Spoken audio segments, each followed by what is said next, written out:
더울 때나 매운 음식을 먹었을 때, 운동할 때도 자연스럽게 땀이 나죠. 근데 땀도 상황 따라 효과가 다르다고 합니다. 예를 들면 매운 음식을 먹을 때 얼굴에 맺히는 땀은 천연 진통제인 엔도르핀도 함께 생성되기 때문에 지방 연소에 스트레스가 해소되는 효과까지 기대할 수 있고요. 운동하면서 흘리는 땀 역시 근육이 움직이면서 에너지가 소비돼 체중 조절과 체력 향상 효과가 있습니다. 하지만 건강에 별로 도움이 안 되는 땀도 있는데요.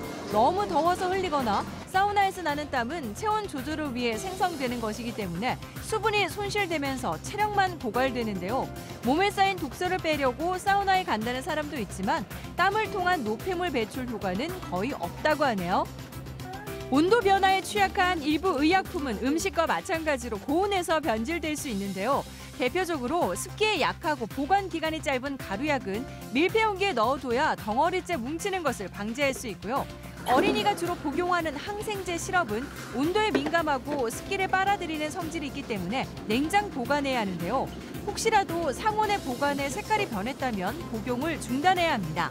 반면에 너무 차갑게 보관하면 약효가 떨어지는 천식 흡입제나 액상 해열제, 정제약은 날씨가 더워도 상온에 보관하는 게 원칙이고요. 각종 비타민제도 냉장 보관하면 외부와의 온도 차이로 수분이 생겨 곰팡이가 생길 수 있기 때문에 햇볕이 들지 않는 서늘한 곳에 보관해야 합니다. 또 사용 기한이 지나지 않았더라도 내용물에 물이 섞여 나오는 연고 제품은 쓰지 않는 게 안전하다고 하네요. 발급받은 지 오래됐거나 잘못 보관해서 사진과 글씨가 지워진 주민등록증, 무료로 재발급받을 수 있을까요? 2006년 이전에 발급된 주민등록증은 가까운 주민센터에서 수수료 없이 재발급받을 수 있는데요.